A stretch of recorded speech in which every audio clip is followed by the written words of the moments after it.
Right, okay, the last modelling technique that we've not shown yet, you've seen extrude, revolve and loft. The one that we haven't covered this year is Coil, is what it's called on Inventor, but it's also known as Helix or Helices, which is the same idea as Coil. It all works the same, but Inventor's tool is Coil. So to do this, it's for a revolved shape, and it's hard to explain. So if I draw the shape, you'll get a rough idea.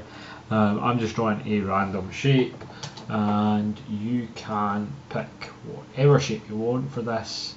It can be a good way for making table legs or something like that, if you're wanting it to look like an old-fashioned turned piece. So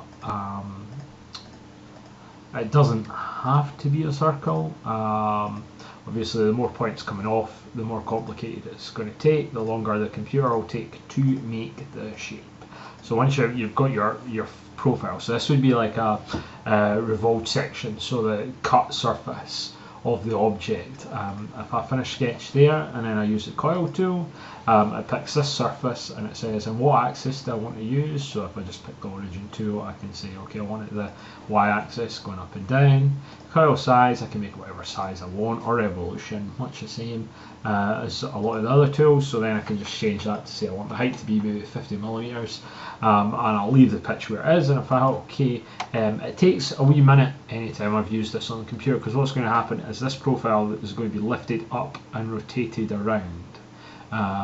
So it'll make like a screw type mechanism, but as I say, it could be a table leg, a banister for stairs, any sort of revolved rotated shape.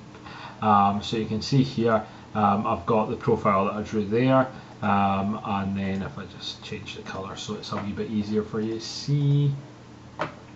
That doesn't look like I changed the colour. There we go, thank you. And then you can see at each face, at each point of the line going out, then it's curved down. So this has made some sort of complicated screw mechanism. It would work as well for making sort of gear mechanisms as well. So any threaded part, and that is helices and or a helix singular. Remember, on Autodesk Inventor we call it the coil tool, but in your higher graphics exam you have to call it the helix tool. Draw the profile, pick the pitch, pick the height, and it'll get a extrude and twisted shape. And that's you. Thanks very much.